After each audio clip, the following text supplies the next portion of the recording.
So most of you, it's best if you listen through your computer speakers. You can see the little visual here, and remember to unmute your speakers when it's time to talk. If that's not working, you can listen by phone. Just be sure to select the telephone option on your control panel for further instructions.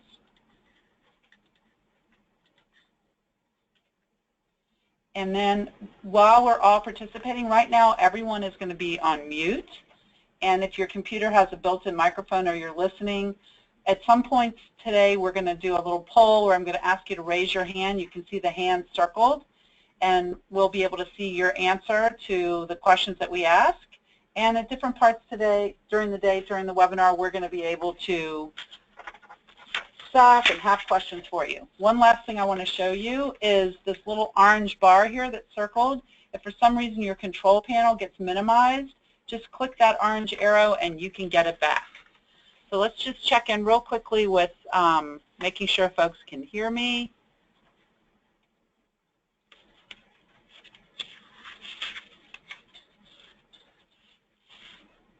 If you don't have a microphone, I see one question about that. You can call in with your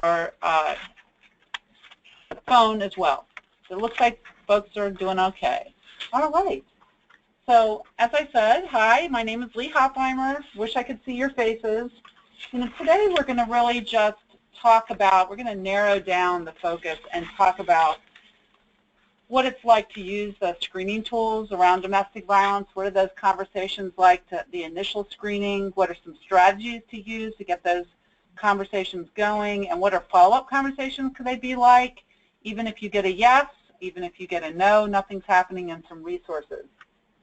And just to let you know a little bit about myself, if you haven't met me at one of the trainings, I've been doing this work in one form or another for the past almost 30 years, and I'm now at our Domestic Violence Coalition, but I have done direct service advocacy at our battered women's shelters and programs, and worked on hotlines and worked in the courts. So I've had a range of experiences and heard a lot of stories, and I've had the pleasure for the past, what is it now, Jenny, 3 years? Mm-hmm. 3 years of working with the Department of Early Learning and meeting home visitors out in the field. And I really feel like home visitors and domestic and sexual violence advocates have so much in common. We have so many shared values. We're working in the community. We're often of the community. We're working from a strengths-based perspective. We're trying to listen to what people want and need for themselves and for their children. And so I'm really hoping that one of the things that comes out of this partnership is that you get to know your local domestic violence advocate, not just the program, not just the phone number, but that you all get to have lunch sometime or meet out in the community, and probably some of you have already been doing that. So one of the things I wanted to also thank you for is when you registered for this webinar, we asked you 2 questions. You know, we asked you what comes up, or what comes up when you're doing that, when you want to talk about domestic violence and use the screening tools for the first time, and then we asked you what issues come up when you want to talk about domestic violence and you want to follow up and have a follow-up conversation about domestic violence or unhealthy relationships. So we pulled together that information. I tried to pull together the most common answers that you identified in 2 big categories, for the families that you work with and for you, the home visitor. And then we went a little further and worked on the themes. So the most common answers we saw for what comes up when you want to talk about domestic violence and use the screening tool for the first time, for the families you were working with, many of you may see your answer reflected in this list here up on the slide. What people are worrying about, what you're going to do with the information. People are just telling you no right away. People are just telling you what you want to hear.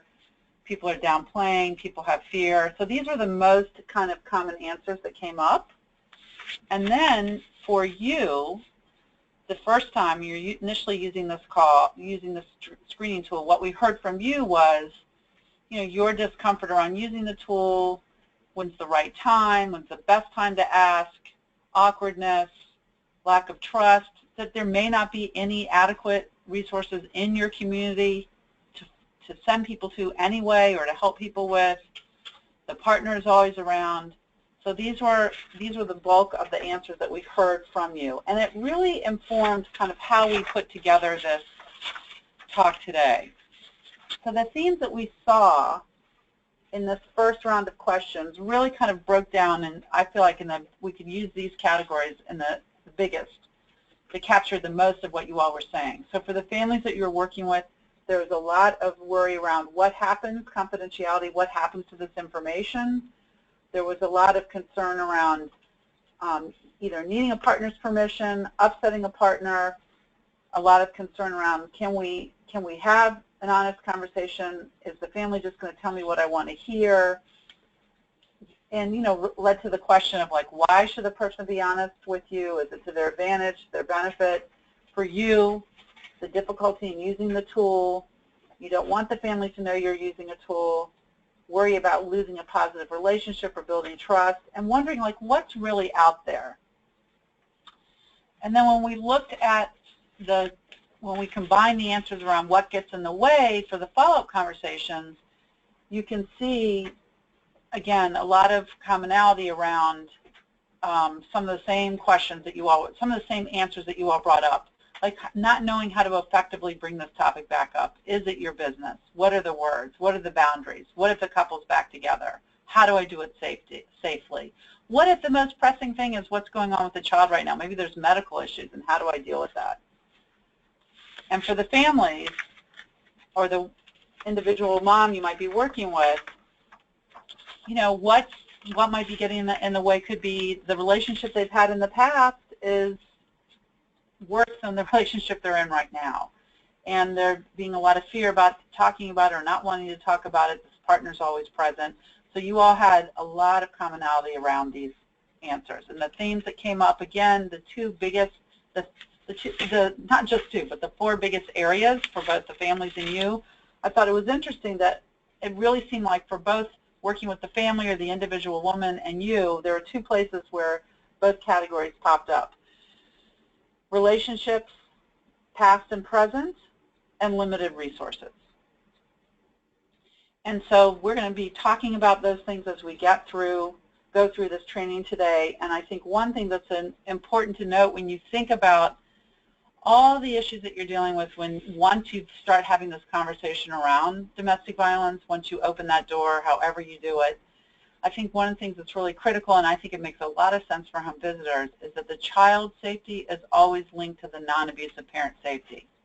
So as we go through this conversation, even if you wished that parent was more forthcoming with you, even if you don't think you have all the information, even if you think they're minimizing or things that they're not talking about, things that they should be talking about, and I would even add they may be having grief and sadness about the relationship, that it's not going the way they hoped it would go, that there's research that backs up our common sense understanding that says the best way to protect the child is to make sure the non-abusive parent feels safe, listened to, and protected as well. Okay, so before we get right into looking at the preferred screening tools that many of you, if you're receiving any federal MCV dollars, are being asked to use, or maybe your program's even requiring you to use them, I thought we didn't know how many people might have joined this webinar who've never been to any of the domestic violence assessment and response trainings that Department of Early Learning and Thrive has been putting on. So it would be helpful just to have a little bit of shared language around what do we mean when we talk about domestic violence. So why is talking about domestic violence important? Well, besides the obvious things that we want people to be safe, cared for, we want them to have healthy relationships, is it'll actually, if domestic violence is happening, it can actually undermine the goals of whatever work you're doing with people. And the other thing that's so great about talking about this subject is that when women talk to someone they trust, they're more likely to seek help. And it can be a really important piece of information to have about someone's life that you would need to understand to know what steps to take next and where to go next. And we'll talk about language. I don't think it's important or even relevant for people to label themselves as abuse victims or domestic violence victims, but it might be important for you to know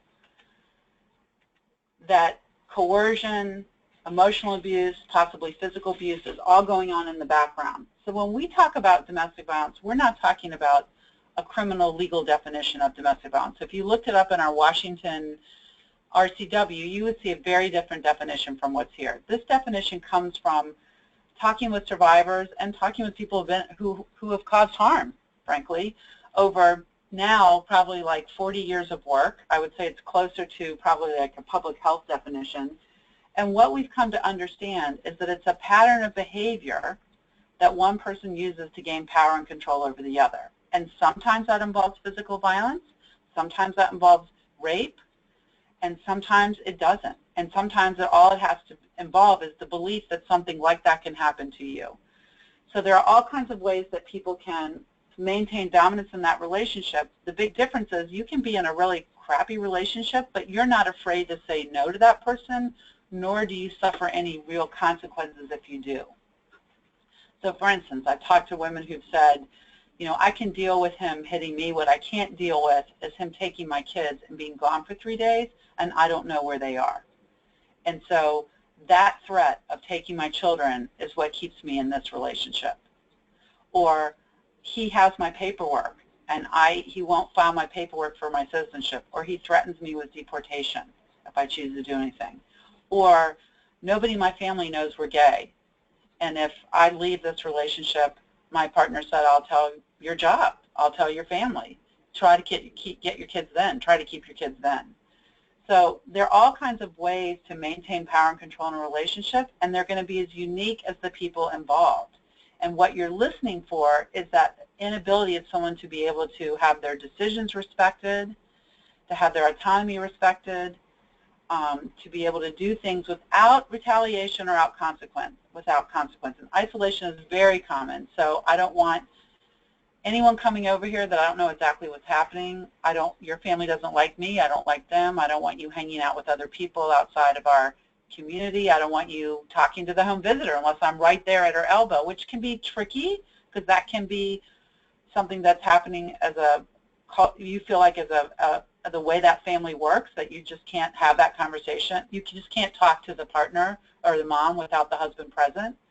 And there may be power and control and coercion going on, there may not be, but it's something that you have to learn to kind of listen differently and not just look for physical signs and symptoms.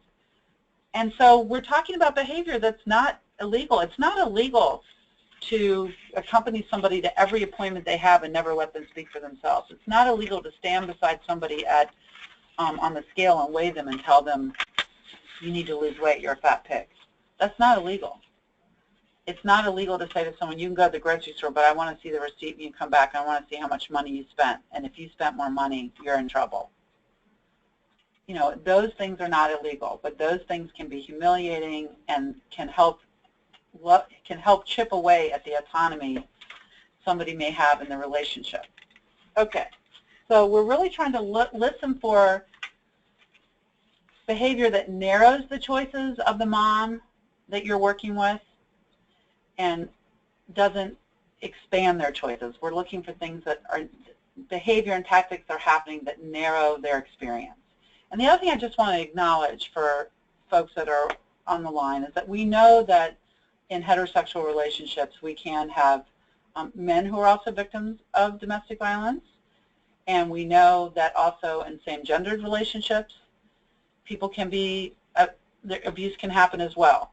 But we're talking about tools that are built with the focus being on a woman, and still primarily abuse is happening still up in the 80s with 80%, early 90s around in heterosexual relationships, the woman being the person being targeted for harm. However, with one of the tools we were able to, and some of the tools I'm going to show you, we're able to have more gender neutral language, like my partner instead of she or he, that can give you some flexibility to move with the families that you're dealing with and working with. Okay, so what could some of this look like specifically in terms of undermining the parent-child or mother-child relationship?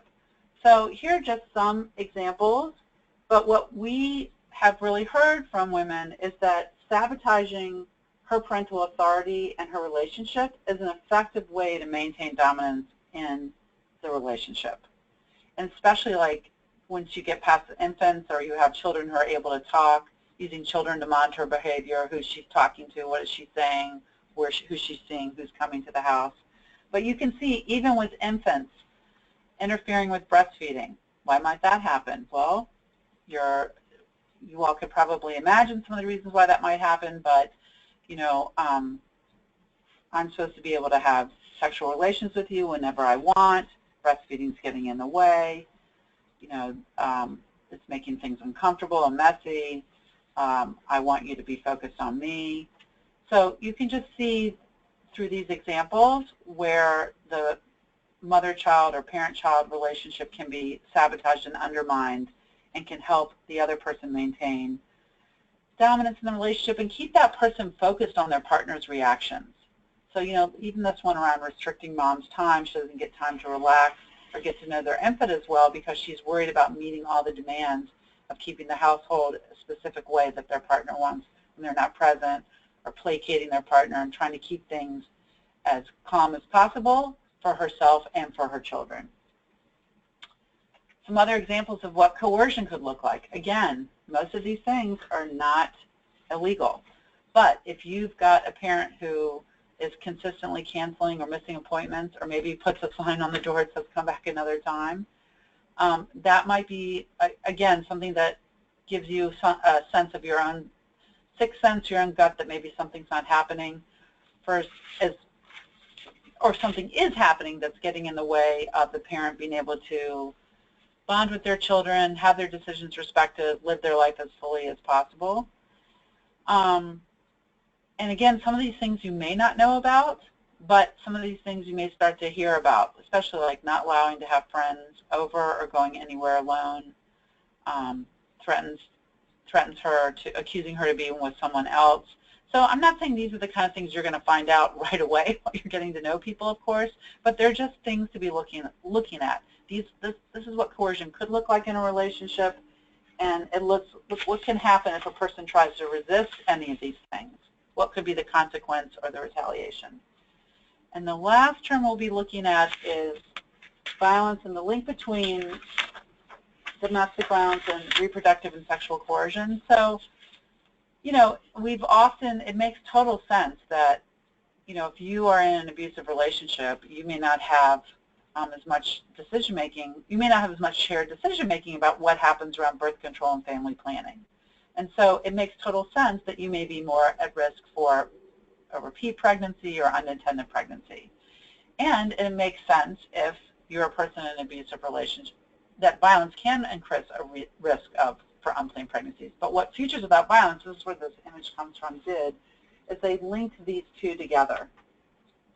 So it makes, you know, instead of, for instance, it's kind of like this age-old problem of like a fancy term, reproductive and sexual coercion, for an age-old problem of if I don't get to make choices around my birth control, or if someone's messing with my birth control, or I don't get to make choices around family planning, what's going on? So we don't, again, need to have people be labeled with this term necessarily, but it just helps us understand that for some families you're working with, maybe this is the only thing that they'll be talking to you about. It's like, what's access to birth control like? And are there forms of birth control that are available to them that their partner may not necessarily know about or feel? And they're not necessarily, and people aren't going to necessarily ask you that, but when you're doing your regular birth control information spiel and you talk about forms of birth control, you can just neutrally add to that conversation. And this form of birth control, your partner probably won't feel it when you're having intercourse or when you're engaged.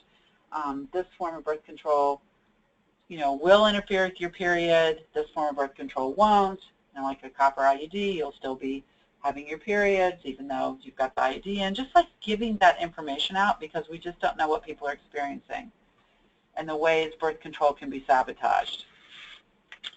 So if you're living within an abusive relationship, some of what we've heard from women, and there's some big studies that Futures Without Violence did in Planned Parenthood clinics in California, which had a lot of people using their services, obviously, and on the National Domestic Violence Hotline. We also did a study where we asked people questions around reproductive and sexual coercion, and a lot of it broke down kind of into these categories. So, you know, putting holes in condoms, pulling an IUD out by the string, forcing a partner to terminate a pregnancy, forcing a partner to go forward with a pregnancy, not letting people have family planning decisions, you know, input into family planning decisions, coercing, you know, not being willing to wear a condom, pressuring people to have more kids when they're not ready to. So all of those things fall within this understanding of that the behavior is using the partner is using behavior again to maintain power and control in a relationship, that they're all related to reproductive health. And maybe this will be the way some of this conversation, some of what's going on in people's lives gets revealed for you, might be through the doorway of family planning and access to birth control. And we have some resources at the end of the webinar that we're going to talk about that will give you a chance to be able to talk with people a little bit more fully. So that's the end of our shared language discussion. Before we move on to the actual talking about the preferred screening tools, I just want to take a pause and give people a chance to ask any questions in the chat box. I've got help here from Jenny. We'll try to organize questions. So I'm just going to give you give you a minute here, add some questions if you have.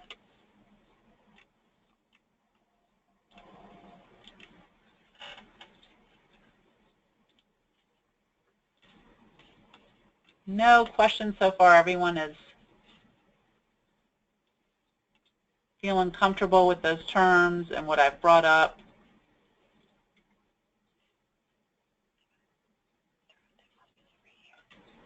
Okay, so let's move on to the screening tools. So, why,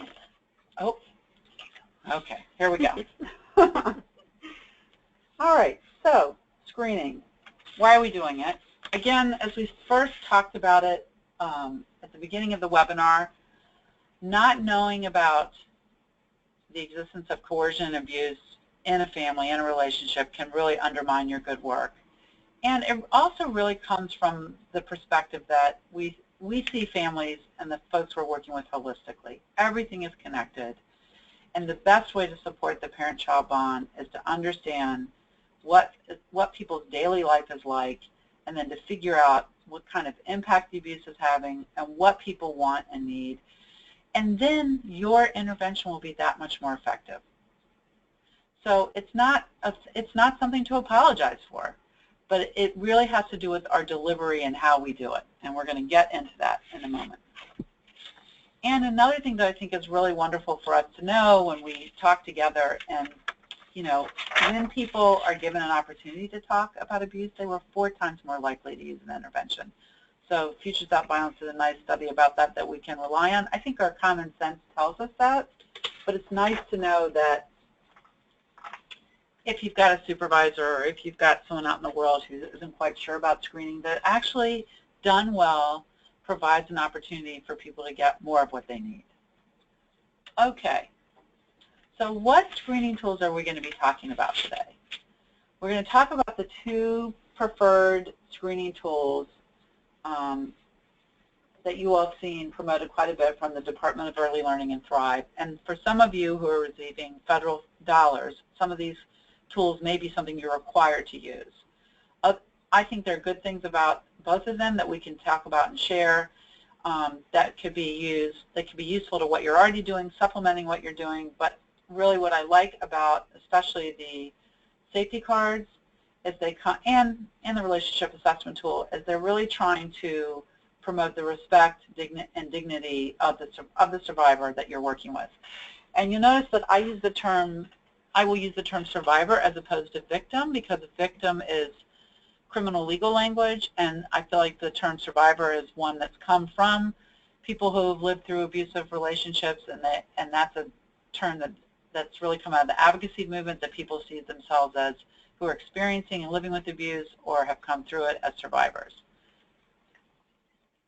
Okay, looks like I see we have a couple of questions, and we're going to have a place, so we're not losing it because it's in the chat box. We're going to have a place to get to them, and we will make sure that we answer everyone's question.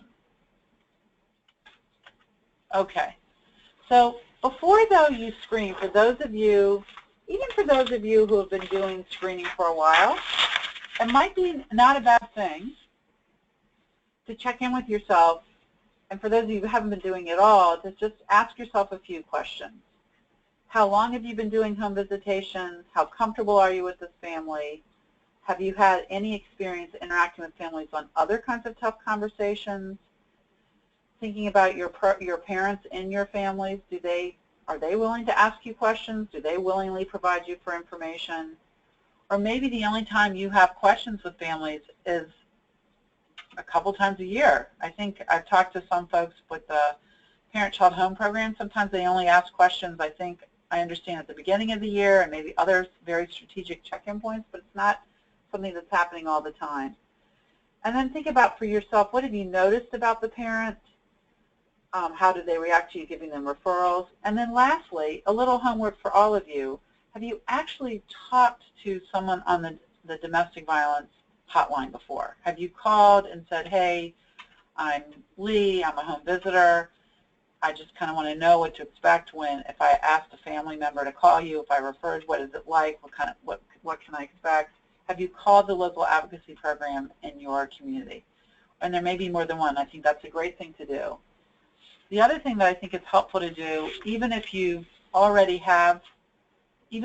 doing active screening now, is to take a step back and think about, what do you need as an individual home visitor? What kind of support do you need when doing screening? And then what kind of organizational support needs to be happening? What kind of support do you need from your supervisor? So have you with your peers and or with the supervisor talked about together, maybe there's 2 of you, maybe there's 6 of you, when and how you're going to introduce the tools to the parent? Have you as a group, individually and as a group, reflected back on that experience together? Because maybe there's challenges that have come up that your peer or your supervisor might be able to help you address, something you hadn't thought about before. And we always say, give yourself some time and go back and try again.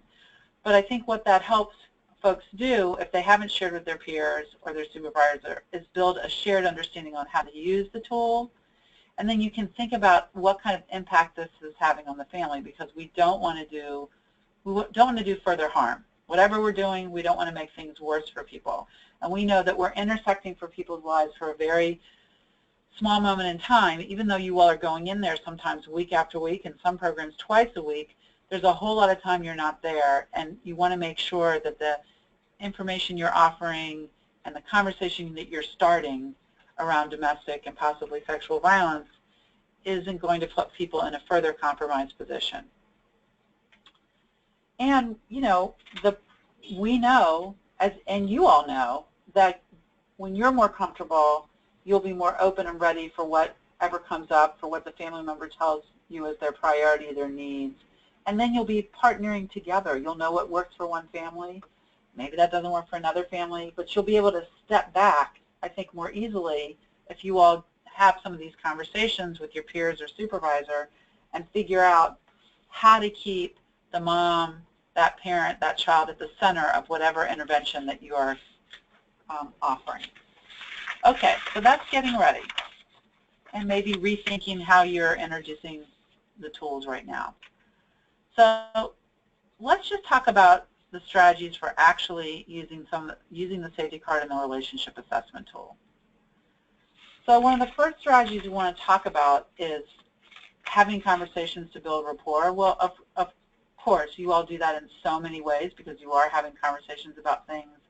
Sometimes they're tough and sometimes they're not. It's just like easy, and you're providing resources and help, and people are really grateful to have you there.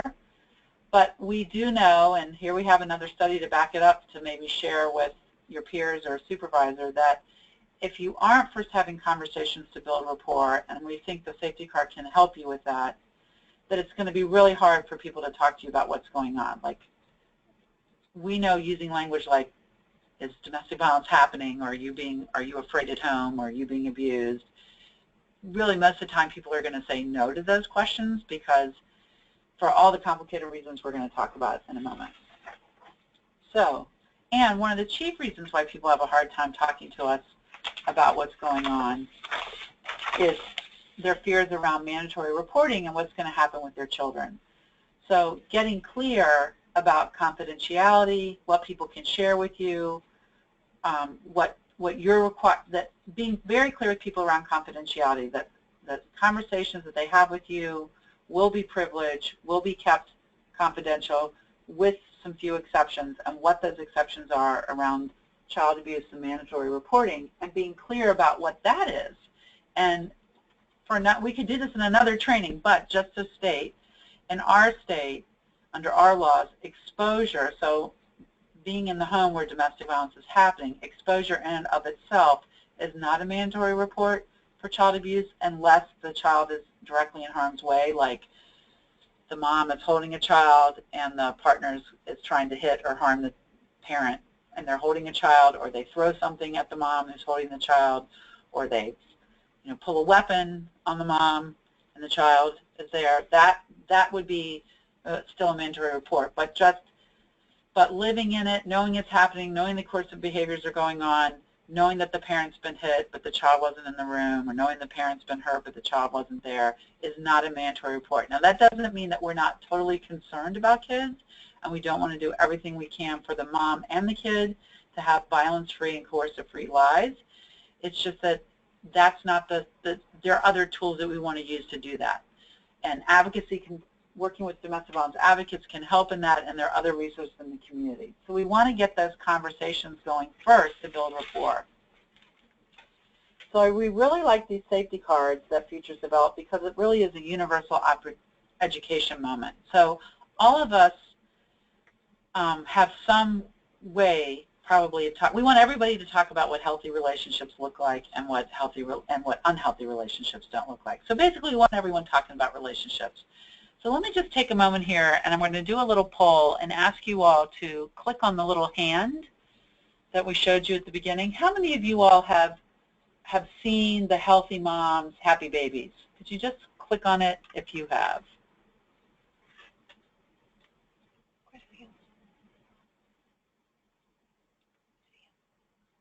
So it looks like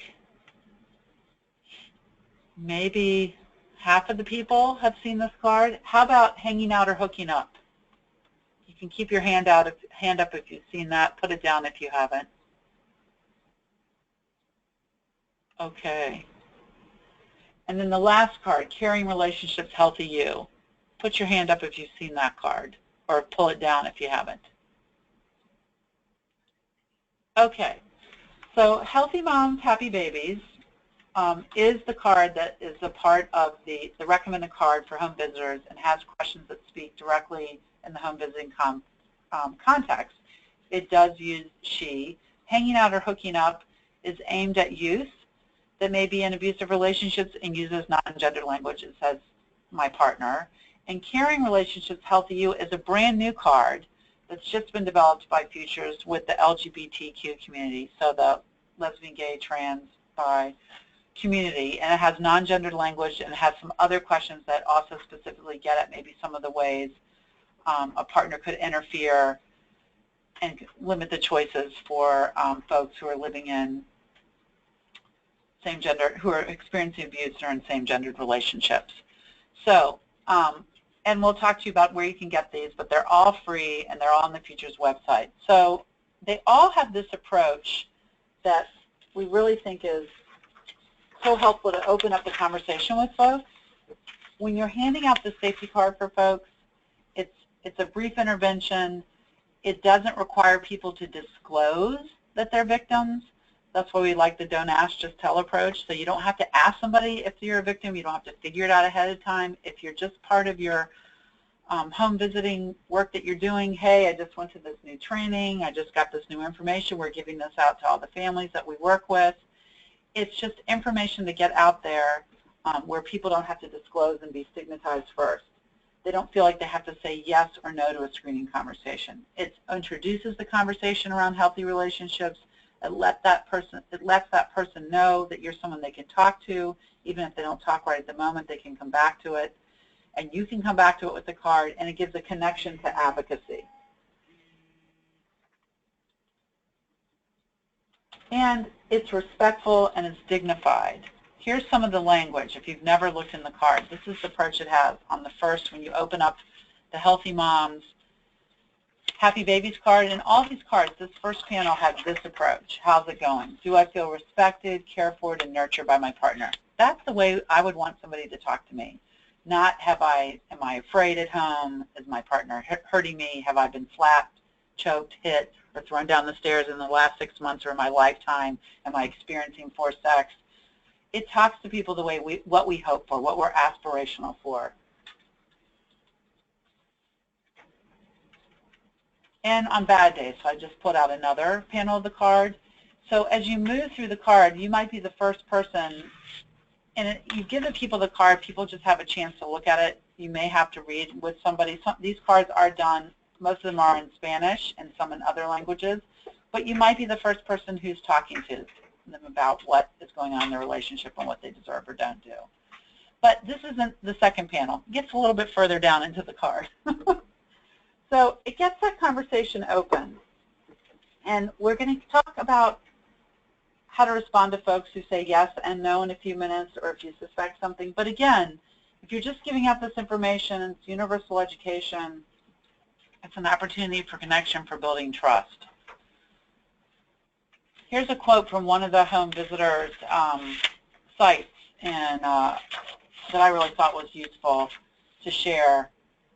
The Home Visitors, our site, have always done a great job of talking to families about violence in the home. However, they now feel they have a tool, the card, that actually enhances the conversation and elicits more information than the standard questions about hitting, punching, choking. We found that many women say no to this. However, when they read some of the questions on the Healthy Moms, Happy Babies card, it's brought out some pretty significant disclosures of powerlessness, emotional abuse, and control by their partner. So whatever someone's image is of a victim or someone who's abusive, whatever that image is, most people don't feel like their partner or their experience fits that because of the stigma and the fear and the concern and all the things we talked about earlier that surrounds what's going to happen if someone says, yes, this is happening to me. But if you're talking about how you're being treated and respected, what's happening with your decisions, it does open the door for you finding out what's going on without people feeling stigmatized or labeled. So the other tool that we're going to talk about a little bit is the relationship assessment tool. So let's do this poll again. Just so right now, clear your hands out. Everybody who has their hands up, do a clearance. And then I'll give you a second to clear your hands down. Almost all down. How many people are using the relationship assessment tool now? Let's see a show of hands on that.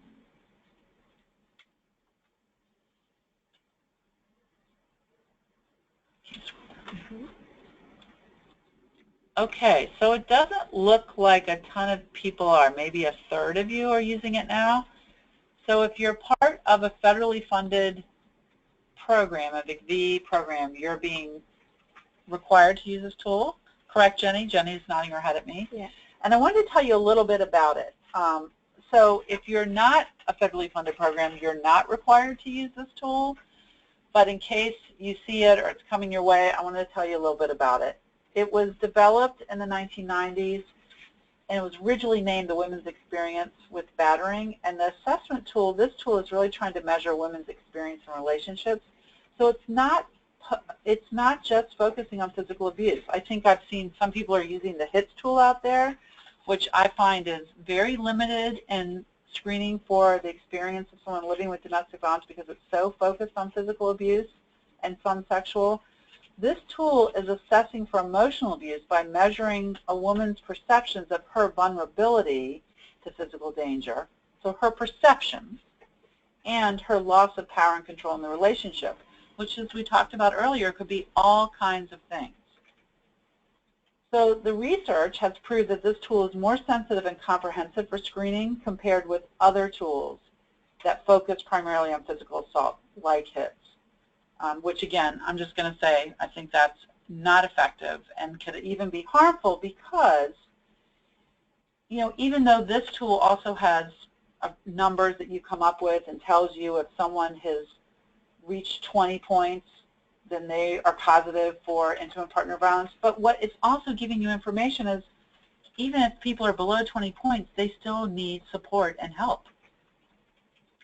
So I think that's what's important to see, is that you're getting that information of what's going on with the parent, the mom you're working with, her perception of what's happening in her relationship.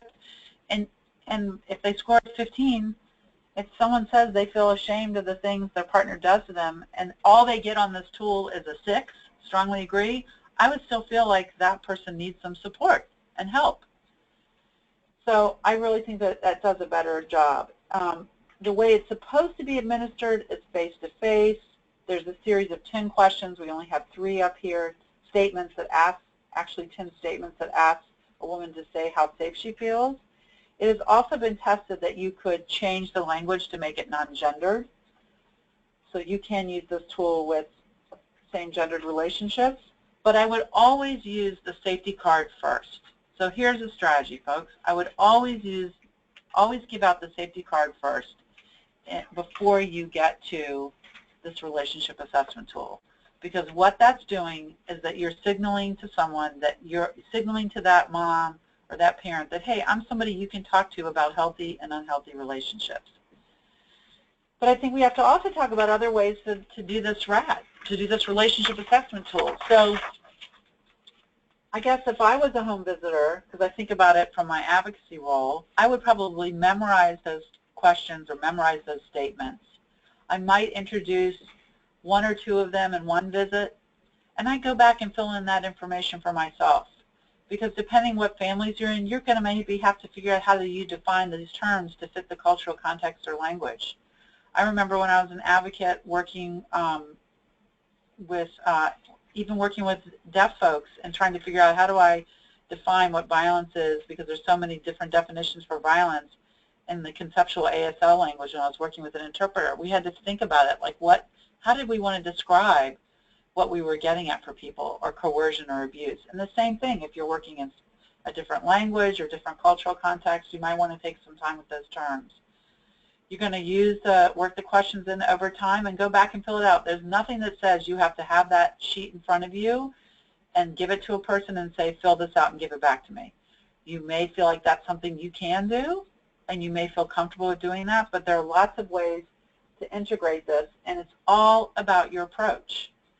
And so if it feels like your visit, you've done some forms, you don't need to do another form. You can do it another time, because we know survivors have been surviving before we came along. They've been figuring out how to keep themselves and their families safe before we came along, and we have time to integrate these questions in to get the information. So maybe you have to have this relationship assessment tool done by the end of 6 months. Well, that's a long time. There's nothing that says you have to have this all done the first visit or the second visit you go out there. But I do think if you look at it from the perspective of providing you with information that helps you understand what this family best needs, what this mom may need to best support her parent-child bond, there's value in using this assessment tool. You can just figure out the different ways to use it. Okay, so let's, the next piece we're going to do is getting to what if the response is yes, what if she won't talk to me about it, what if the response is no. But I want to pause for a moment and give you all a chance to put some questions in the chat box, and let's see what people are asking about.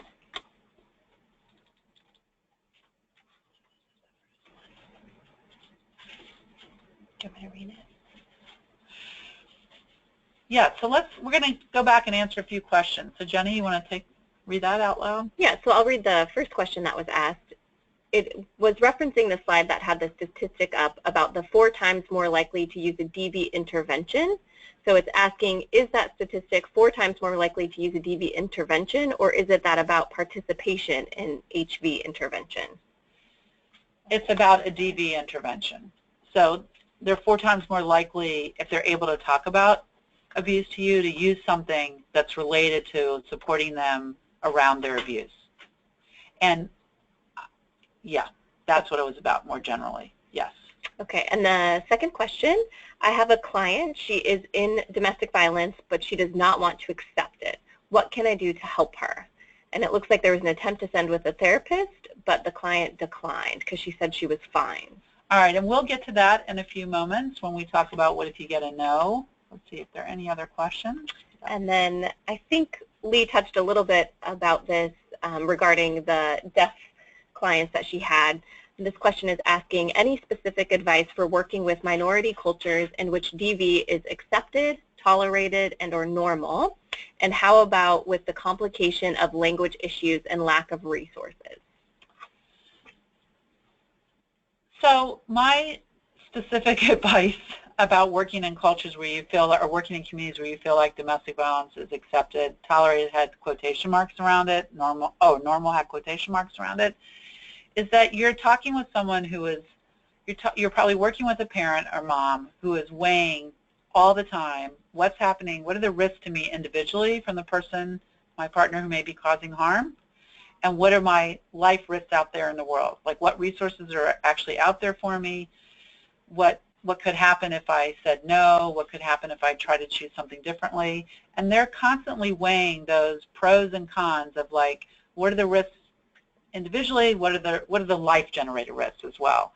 So I would say that you're dealing with someone who's trying to figure that out and do the things that maybe you're asking them to do, or you're trying to give them support. So if you take it from that approach, that you know the person you're dealing with has individual risks and life-generated risks, it's not so much that the violence is accepted or tolerated, but what are really her resources and what's really her ability to get the things that she needs, and how can you help her once she's defined what her priorities are and what will make herself and her family safest, get those things. So it's not so much that I really don't believe that people are accepting or tolerating. They're just trying to figure out how to navigate through those risks, and maybe what they grew up in was physically harsher or coercively even worse, and this situation has more movement. But again, they're still weighing those risks at every time. And I would also add that the in-person domestic violence training for day 1 and day 2 also goes over this piece a little bit more in depth. So if you've not been able to participate in one of those, I definitely recommend doing that. The life-generated risks that Lee just mentioned is something that is touched on in depth. So I think that would be beneficial if you want to dive deeper. Yeah, we get a chance to practice a lot around what does it mean to help. For home visitors who are interested, what does it mean to go further and really trying to support people and connecting with advocacy and getting what they need, even if they're not ready to talk to domestic violence advocates. And the complication of language issues, absolutely. I don't know if you get to work with, if you yourself speak the language of the families you work with, or you have to rely on interpreters, that absolutely makes it harder. And resources, what's real and knowing what's around in your community is a challenge too. This is again where I think partnering with advocacy programs can be helpful, because our programs, if they're receiving federal dollars, are often, well, they're at least required to have access to language bank lines, but they often work with interpreters. They hire advocates of the community that's their first language, and they may know of some resources you don't know about. And I say the same thing to advocates. You all have got resources you don't know about. Housing is a huge issue, and there are a number of housing first initiatives in our state that advocates are connected to that home visitors may not know about. So we'll go ahead and move on to the next question. There's 2 more, so we'll try to get through those. So the next question is, if a woman has limited appointments without a partner, how can you bring up these issues in a smooth yet efficient way? I think that's a great question. I would start with the safety card and say, you know, however you like to do this is new information I got at a training. We're giving this to all the families we work with, and I just want to share it with you.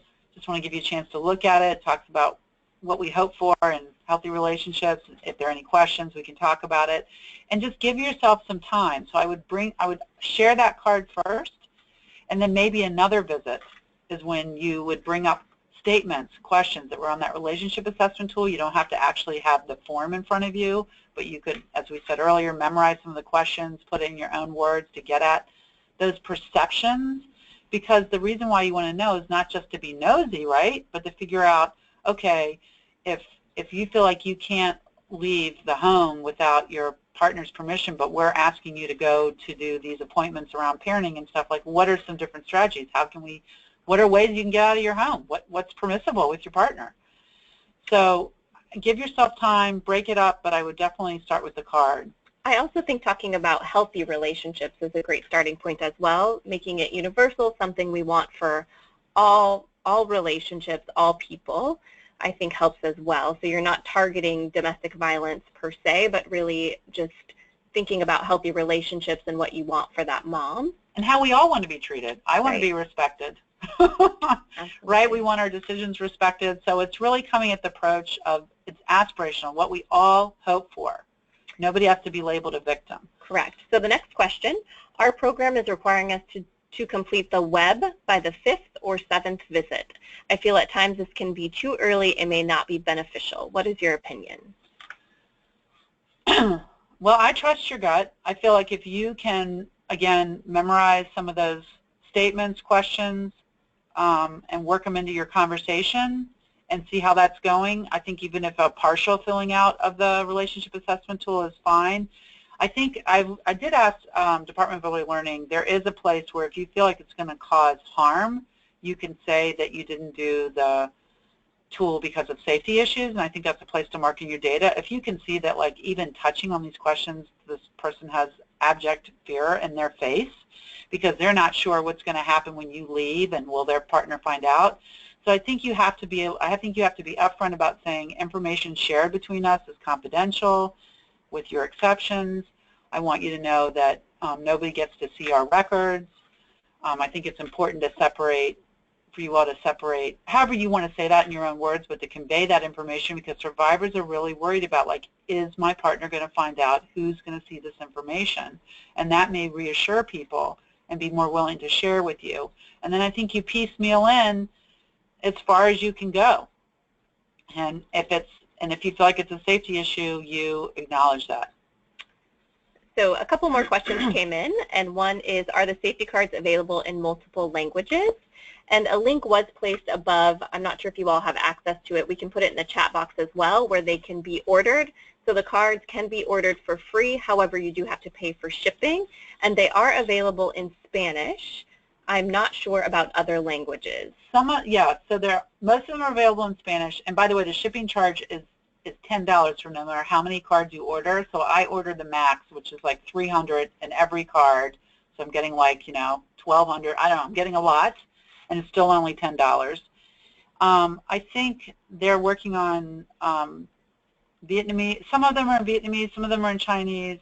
But yes, they're limited. So again, it's like you may be taking that approach of the safety card, like use that same approach, use that same language. If you're a home visitor whose primary language is the same, first language is the same language the moms you're working with, you may be the one translating, does my partner respect me and listen to my decisions in the appropriate language to get at it. But use that approach of hope and what we all want for. We're going to get to if you don't want to go to the shelter in a moment. And then there's another question that just came through, which is rather long. So let me read it. So one of the last questions on our client intake for MSS is, has the father of your baby threatened you in any way during the last year? I am a community health worker and only see patients at this intake. Do you have any suggestions on how to ask this question in a different way that might allow more women to answer honestly? Yes, I would use that first question on the Healthy Moms, Happy Babies card. Is your partner kind to you and respectful of your decisions? Or kind and respectful of you, to go back and look. I would use that approach. And then you will be opening the door to a conversation as opposed to just answering the specific question that I think will eventually get at you being able to know if the father of the baby is threatening the mom you're working with. Because threaten you can mean so many things. Threaten you can mean, I don't want you to go out with anybody else. I want you to only be with me. Threaten you can mean I'm going to, tell your mom or your dad or your job you're a lesbian and you're going to lose your job. I mean, we don't even know what threatened you means. So you got to open the door to that conversation. So I would take the positive approach of how are things going in the relationship? How are things going with the dad? How is the dad with the baby? How's the dad with you? Open it up more broadly, and eventually you'll get to that question. So those were the questions. As Lee mentioned, we'll get back to shelter in a moment. So we're going to dive back into the PowerPoint portion, and we'll keep monitoring the questions as we go through and be sure that we answer them by the end of the webinar. And I guess I just want to add and say you may never ask the question specifically this way: has the father of your baby threatened you in any way during the last year? You may find out the answer to that question, but you may not ever actually be saying it quite that way. But I think if you are opening the door and have rapport built with your mom, you will learn whether that's happening or not. Okay, so back to our conversations. So what if, Jenny. So we'll go the easiest route first. What if someone says to you, yes, actually some of this stuff is going on with me? So I think what's really important we don't want to overlook is we really want to clearly validate what people say to us. We never want to ask a question that we don't have an answer for. So if someone is saying yes to any of the questions either on the safety card or in the relationship assessment tool, I think it's critical to always have some validation statement that you feel comfortable with. So here's some examples, and I think it's always really critical to ask also, how can I support you? So some of you may have some others that you've come up with, but remember, we don't want to ask a question we don't have an answer to, and we always want to ask how we can support the person if they're saying yes to us. So let's get to the trick here. Why won't she talk to me about it, or talk to me more honestly about it? What's going on? So as we said earlier, just looking at your answers to the questions of what comes up for me when what's hard about starting the initial screening process, what comes up with me for follow-up conversations, your answers are really reflected in the same fears and the same concerns we see coming from survivors. So there's a lot of shame or embarrassment, fear or retaliation from the partner or their family at large, their extended family, not having good experience with any system in the past, having bad experiences, so there's not good trust in systems. Really finding it hard to step outside the community to get services, or feeling like you don't want to share what's going on in your household. There would be shame brought to your community if you aired your dirty laundry.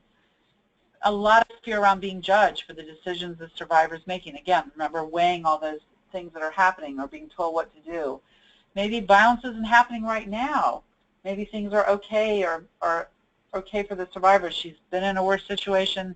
Things are better right now. There still could be a lot of coercion happening, but maybe violence isn't happening. Minimization, it's not like people don't know stuff isn't good, but it's a coping mechanism. How do we get through the day when when your economic situation, your housing situation, and everything is pretty precarious, and maybe you're dealing with really low income? Minimization may be a coping mechanism, or maybe you just don't get access to the funds. Privacy, worried about where the information would go. What are the benefits of disclosing? Do the benefits of disclosing outweigh the risks to the survivor?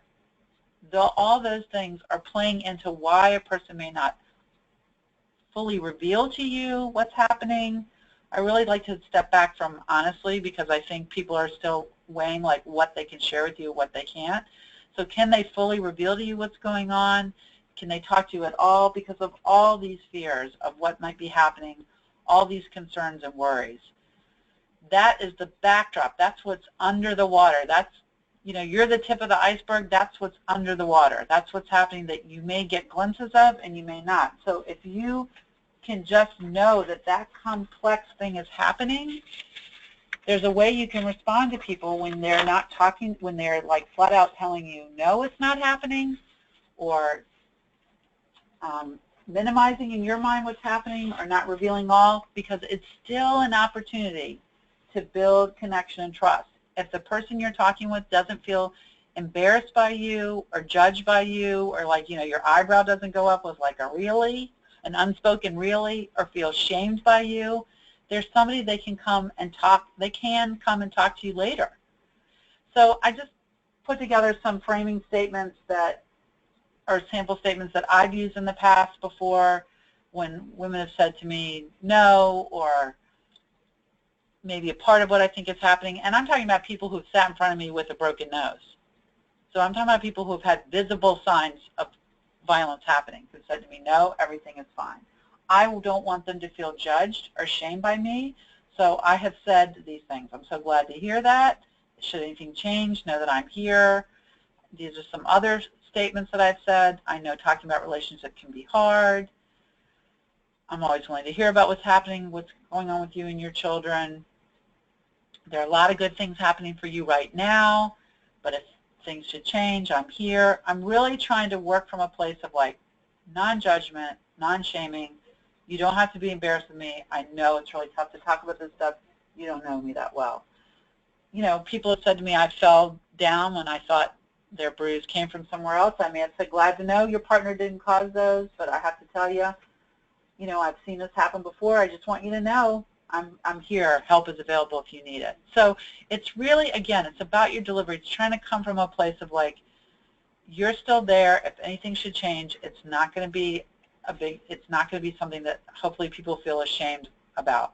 And people have said to me, survivors, that like they took information from me and hid it someplace in their shoe or hid it in their purse, and maybe it was like 6 months later, or maybe it was a year later, because when I used to work at programs, that they felt like they were ready to talk about what was happening. I mean, you all do have the advantage that even if within the screening period you're not finding out, the family you're working with, the mom you're working with, isn't revealing to you that domestic abuse is happening. But the point is, as we all, you know, we all share this goal of wanting the parent-child connection to be supported and families to live healthy and stable lives, right? So who cares if it doesn't come out in that 6-month period? If it comes out a year later, you're still going in there because you get to work with this family for 18 months or maybe 2 years, and that's when she's ready or feels like she can trust talking to you. That will be a success. So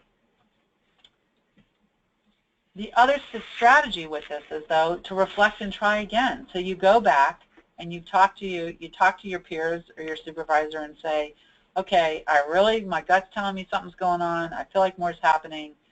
I want to have an opportunity to try again. I want to think about it.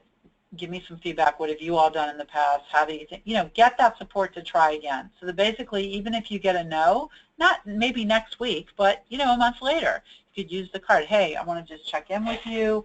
I gave you this card before in the past. Did you have any questions about it? Use that. The one thing we do want to say is that we don't want to use, especially the relationship tool with both partners and family members, because it's really focused on the perceptions of the person who's going through the abuse. And if you're using it with everybody, if you're using the relationship tool universally, you're basically giving information to everybody about, you might be helping somebody be a better abuser, actually, because you're giving them information about what to expect that's going to be coming from you, the home visitor. So now they have more information to go back and say to the person they're targeting, oh, is the home visitor asking you about this? Is the home visitor asking you about that? So the card we see as universal education. The relationship assessment tool is really not geared to be used with both partners at all. You could do harm. And if you have safety concerns around screening, don't screen. From what I understand from the Department of Early Learning, you have a place to indicate it could have caused more harm. So one more set of strategies before we get to the questions. So let's say you get that no, or you get the like minimization, or you just want to come back to it. You have a sixth sense. You can, at a time, again, trusting your gut. Last time we talked, I shared this card with you about healthy relationships. Do you have any questions? Another way to get at it is, do you think it might be helpful for friends or family? You see the statements here. I don't need to read all of them to you, but I think that here are different ways to kind of open the conversation to find out what's going on to support your intervention and to support the mom and child. You know, what are your biggest worries? Has anything changed? Any surprises? Do you want any information about birth control that your partner wouldn't have to know about, or that may not be, you know, your partner wouldn't have to feel? So sometimes I've talked with women about, you know, you can get an IUD, you can get the strings cut off, then your partner wouldn't feel it. That's a way to go about it. And you could still have your period. You can get other forms of birth control that your partner's less likely to know about. I know a lot of things are good happening now, but is there anything that's making things hard for you? So these are just different ways to kind of open that door to the conversation, come back to it, just being signaling again to that family member, that mom, that parent, you're somebody they can talk to about relationships. And we're going to get to questions. I just want to close this one section by saying, whoops, 3 things you can keep in mind that'll help you. Like, you're dealing with the complexity of people's lives, and you don't have to fix it. And sometimes your best resource is a survivor, because they've been figuring this stuff out, weighing all the pros and cons, the life-generated risks, the batterer-generated, the abuser-generated risks before you came along. And they're going to continue to do it between your visits. To ask them what's worked and what's been helpful is a wonderful question to go back to. And to help connect to advocates. We'll get to that in the last section. And I haven't forgot your question about shelter person. So now let's take another minute or so to put some questions into the chat box before we move on to the next section. Okay. What do we got here, Jenny? So we did receive a comment in regards to the screening tool not being recommended to use with both partners because it may increase the risk of harm and give the abuser more strategy on how to abuse, quote unquote, better. So just keeping that in mind, that was an interesting comment, I think. Yeah, I mean, I think the thing is that if we understand that living in an abusive relationship is about what tactics does a person have to use to maintain power over someone else in that relationship, then it's not about sitting on your hands. It's not about just like when you get angry, take a deep breath and count to 10. So if that mom values the visit with you and values the conversation, the person causing harm may be saying like, well, what are you talking about? What does she want to know about me? What does she want to know about us? Well, you better not be saying anything.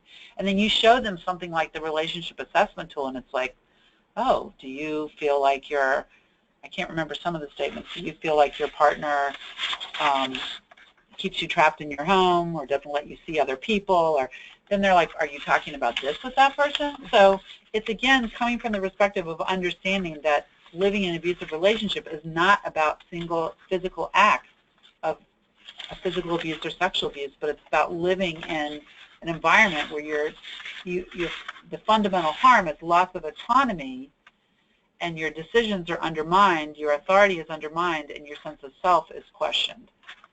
Then you can see how that would work. But thank you for noting that.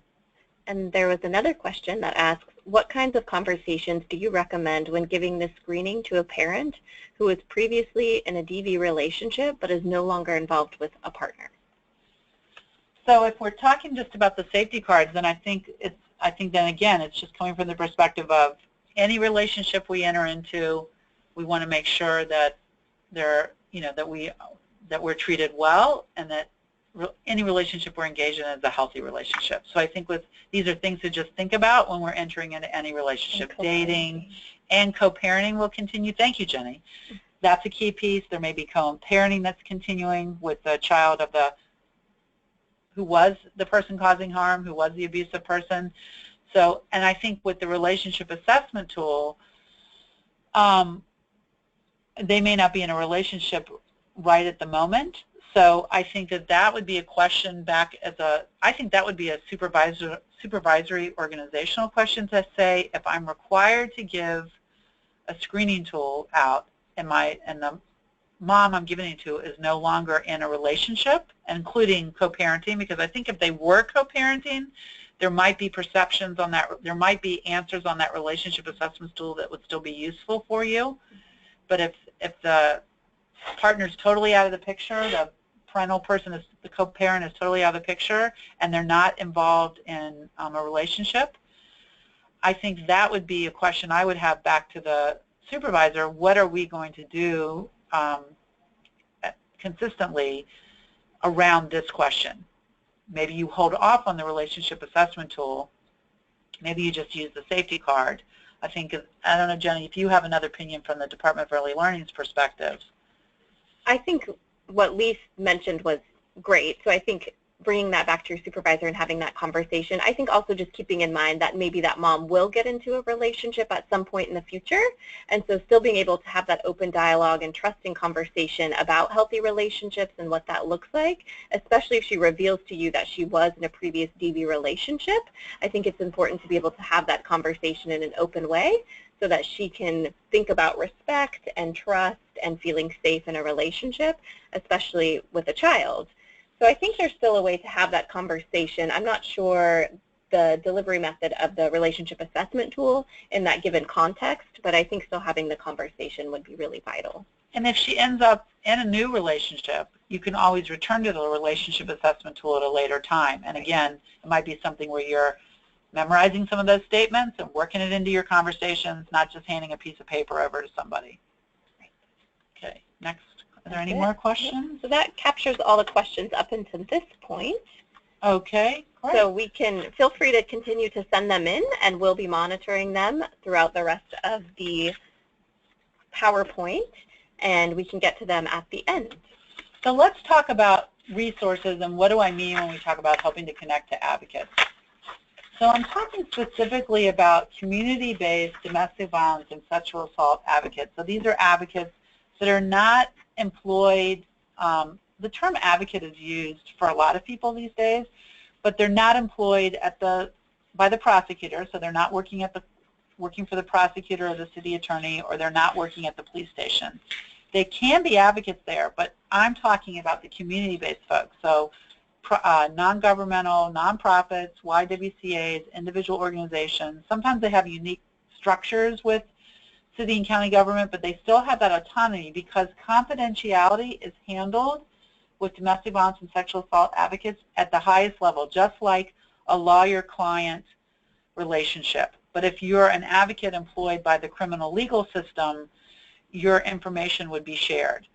So with the prosecutor or with police. So I want you to know that when you're referring people to the local domestic violence and sexual assault advocates in your communities, you can rest assured that they are required by Washington law to maintain confidentiality and legal privilege over written communications and records. And so that I just want to say that because people want some reassurance about that. And when you call in, you don't have to give your real name. You can say whatever name you want to say. Their job essentially is to really listen and believe the survivor's story, to do the things the survivor needs and wants, what their priorities are, to help with safety planning, to help them navigate any system. So advocates can be mobile. They can get out of the office. They can go to school. They can go to court. They can go to the doctor's office. They can go wherever their survivor wants them to go. They can work in the fields out in eastern Washington, if some of you all are doing home visiting out there. So they're great people to have on your team. And you may have a family member who doesn't want to talk to them, just wants to talk to you. It's fine for you to call up and brainstorm and get some problem solving and say, hey, I'm working with the family. This is what's happening. And they can also talk to friends and family of the survivor. They're going to maintain the survivor's confidentiality and privilege, but I've certainly had family members who are worried, say, I'm a sister, I don't know how to provide support, what can I do? People can call up. So it's a resource in your community for you to certainly use and or the survivor, and know that that information is confidential, okay?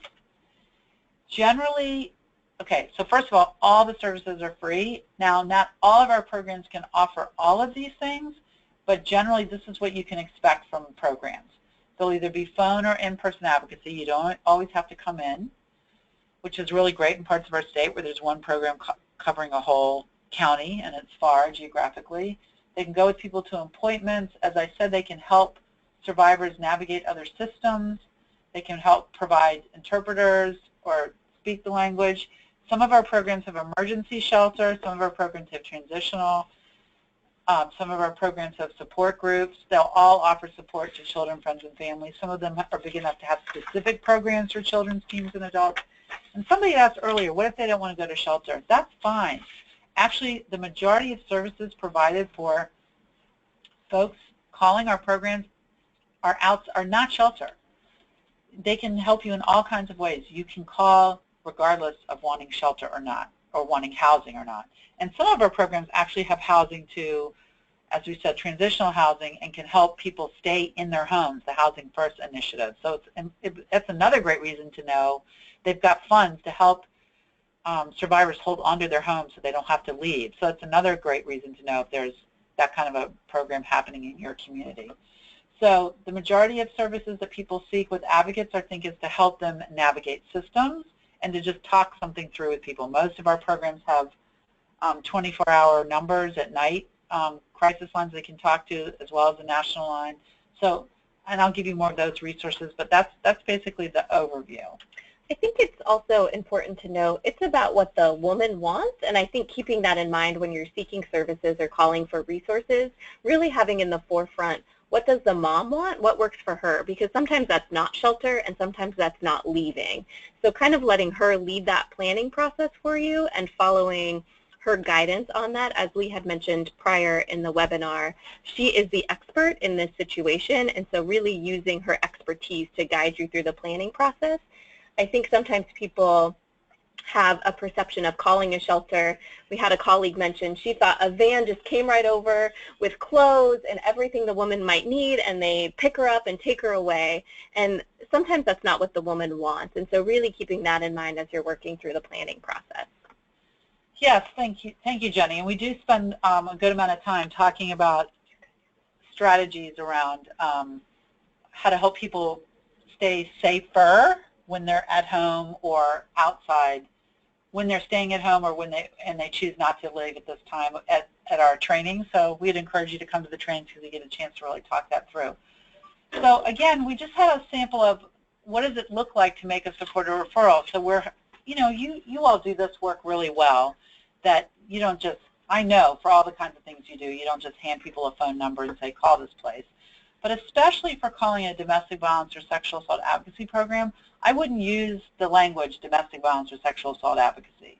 I might say things like, we have, as I put up here, warm connection. If you're comfortable, I have a colleague at a local program. She's an expert on what to do when people are in your situation or relationships are really hard or things are challenging, and can talk to you about what supports they offer and what might be helpful for you.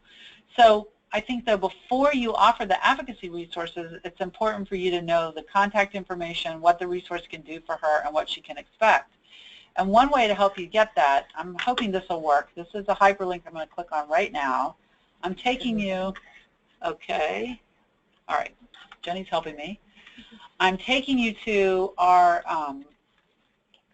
page, Get Help Now, on our website, which, as you can see, if you clicked up here at the top, it would take you to every DV program in our state, which we're not going to do right now.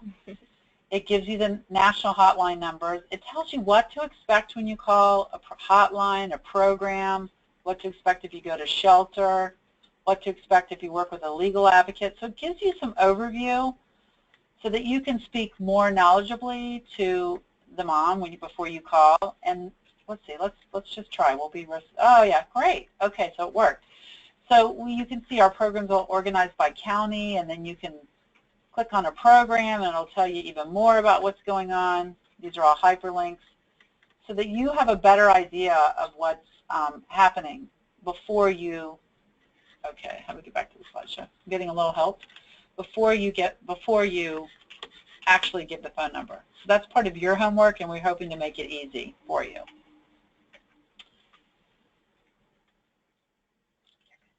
Let's see, do we want to take let's take a pause right now before I go on to the other resources and answer some of these questions. Hopefully that helped with the shelter question. If you have any more details that you'd like on that, feel free to just go ahead and write in the question box, and we'll be happy to get to that. So we did have a question about delivering the relationship assessment tool, regardless if the mom has a partner or not at that time.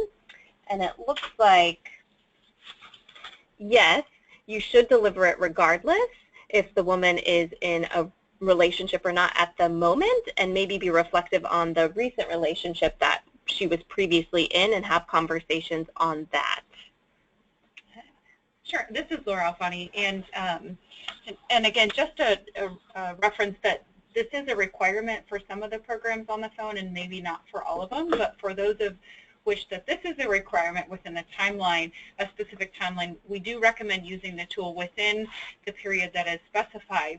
But the tool does allow for reflection back to previous relationships and would allow the conversation about experiences with healthy relationships in general. So I think any other specific questions or individual conversations we can certainly have with the person who asked that question. Okay, to be super clear, I was wrong. this is Lee, be super clear, I was wrong. So if you're a program that's required to use the relationship assessment tool, even if they're currently not in a relationship, have them reflect back on previous relationships, and still, you know, you should introduce it that way to say, hey, I know you're not currently in a relationship right now, so we're going to just have a conversation about what's it been like for you in some of your previous relationships, and integrate maybe some of the statements in slowly over more than one conversation, maybe not all at once. You're the best judge of that, but I appreciate that clarity. Thank you. So that was Laura Alfani from Department of Early Learning, if people don't know who she is. Thank you, Laura. Also, just wanted to reference that a question came up regarding that, because it looks like there was a conflict in what Lee and I were saying and advice provided from Department of Health, whom collects the data for the federal MCV-funded programs in Washington State. So just want to be really clear on that. So please, yes, deliver the relationship assessment tool, as Lee just mentioned, and do it on the most recent relationship that the mom may have been in, and be really transparent about that conversation and open with the mom about that as well. Okay, so let's see. We've got some more. We can certainly link to the Department of Early Learning. That's no problem at all. We will do that shortly. Thank you. Are they referring to the link to Wiscative here? Can you put the link to the section of the Dell website in this chat? Oh. I'm not sure what link you're referring to. If you could be more specific. It was Sherry Hill. You said, can you put the link to the section of the Dell website in this chat? Okay. Are there any more questions? That's the only question. So Sherry, we'll go ahead and answer that question when we get more details from you and provide what you're looking for. Thank you. Okay, thank you. All right, so some more resources. So some other resources I wanted to direct you to that's on Wiscative's reproductive justice page online, because we have, as you can see, sections that apply to home visitors. So we're going to go to this right now. Jenny will help me again.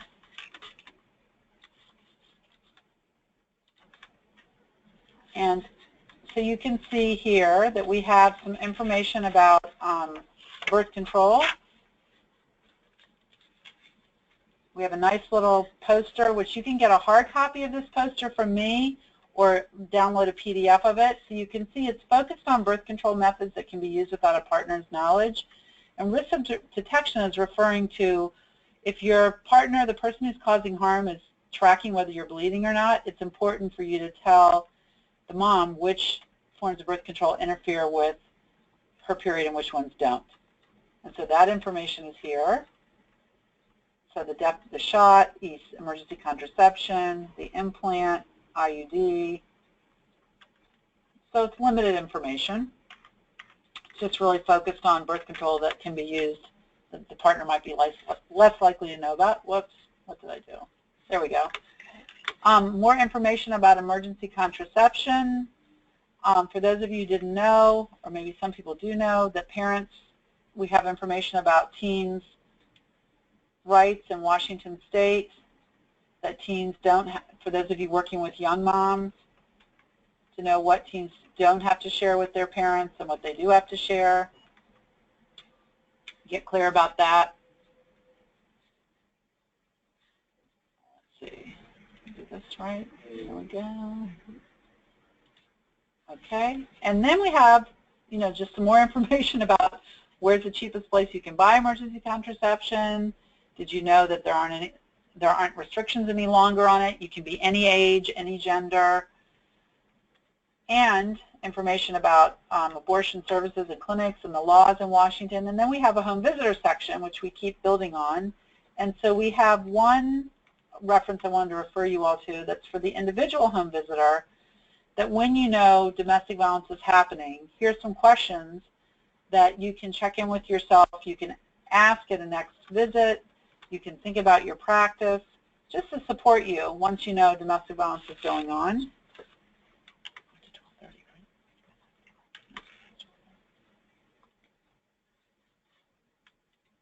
And here's one for supervisors. Well, let's see. Come on, supervisors. You gotta come up. There we go. So this is for supervisors here. Here are things you can explore with the individual home visitor when you know domestic violence is happening and some of the challenges that are coming up and things to check in about. These are just one-pagers to just help you check in with your practice and maybe your policies and procedures as well. Okay, we're going to go back to the slides now. Okay. Jenny, you want to Ask them? go right ahead? We had a couple more questions. Okay, great. So it looks like we're approaching noon, Oh so my goodness. we just want to try to get through these questions that came in. So it looks like there's one question: are these assessment tools focused for just females? So just to repeat, some of the cards have non-gendered language in them, the safety cards that we showed at the beginning. The relationship assessment tool, it's been tested that you can use non-gendered language with it, but the Healthy Moms, Happy Babies has just she, mom language on it. And following up to that question, it says, I'm currently working with a man who is a victim of domestic violence. These tools seem irrelevant, and I have to admit that the use of she and her is starting to bother me. So I think that, if you're looking at the relationship assessment tool, again, that's another good reason why you should memorize some of those statements and work them into the conversation, because you have permission in writing, from what I understand, for the Department of Early Learning and the study, it's been validated to change the language. But if you're trying to look at the perceptions of the survivor who you're working with, change the language. Don't stick the piece of paper in front of them. And then you might like the other healthy relationship card that I showed you, the brand new one with the rainbow coloring on it. That's all non-gendered language. If it's a man in a heterosexual relationship, again, I think the relationship assessment tool does statements and questions around trying to identify their perceptions in the relationship will still be relevant. And if it's a young man, the hanging out or hooking up card is totally non-gendered. That might work well. And then the last piece of information that came through, it looks like she's seeking suggestions. Clients living in DV now, she is requesting help because the daughter is living in DV. Okay, who's requesting the help? The client. So I would, if this mom that you're working with is, she's requesting it for her daughter. Definitely you can talk to the advocacy programs and talk to the advocates in the crisis line and get help, brainstorming, problem solving, figuring out what, because maybe the daughter doesn't, I'm just going to assume, maybe the daughter doesn't want to leave the relationship. So talking with an advocate about what can you do to help the daughter be safer in that relationship, and maybe there's children involved, help increase the safety of the children would be helpful. Like, I would use the advocacy resource to problem solve and brainstorm what next steps could be, because it'll probably be something that happens over time, and the mom may have, the mom of the daughter may have some priorities, but the daughter may have some different priorities, but advocacy resources are there. So in the last 2 minutes, I'm going to quickly just show you all. Here are resources here. You have a handout at the end of the webinar that says download the slides. You can see it on your control panel. You can download a PDF of these slides. Talking about abuse matters, here's one success you all have. If you can reduce isolation or expand options, that is a success. Reducing isolation, expanding options for the folks you're working with, that is a success. You don't have to fix the whole thing and make it all perfect. Feel good knowing if you are doing those two things, you are helping to make change, and you're helping to make families safer. And you're merely talking about the abuse, you're reducing that external control or influence. This is just something I have up on my desk just to kind of remind me that the best way to support children is to support parents, that domestic violence is about coercion and power and control over another person. These 9 things, I think they're just good reminders, and that key at the bottom, reducing isolation and expanding options, that's a success. We hope you can stay connected. There's ways you can stay connected to WSCDF and us. We also have a blog called Can You Relate, where we're talking about healthy relationships.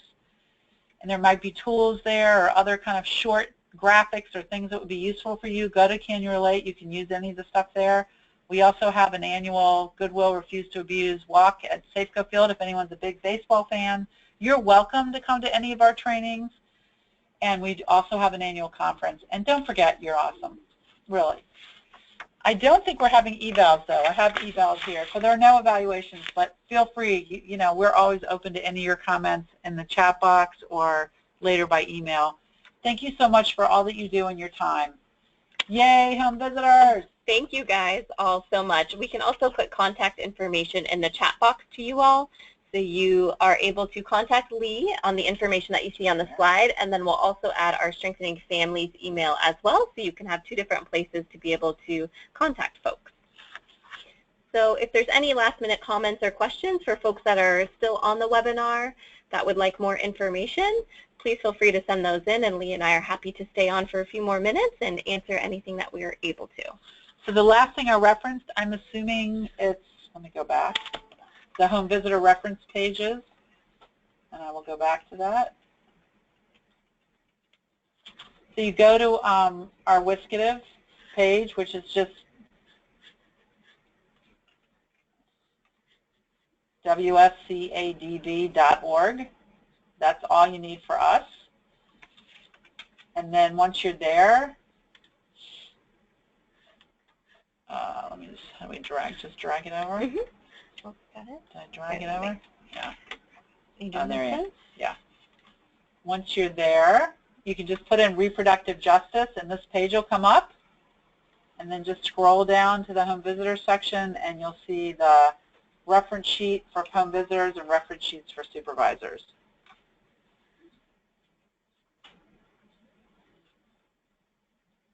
And where is the handout button to access the docs? Okay, so if you go to the bottom of your control panel, I think it's right at the bottom, and it says something about handouts.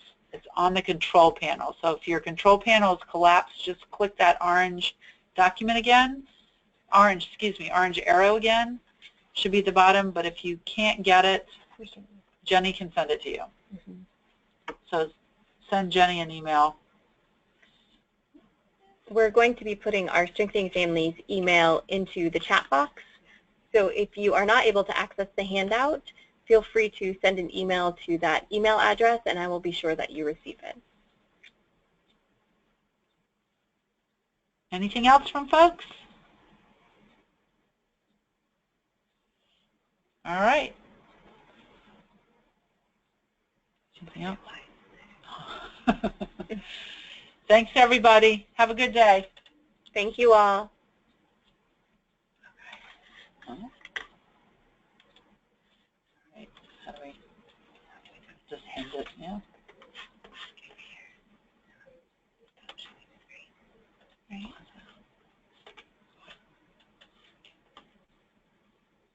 That's good, yeah? Yeah.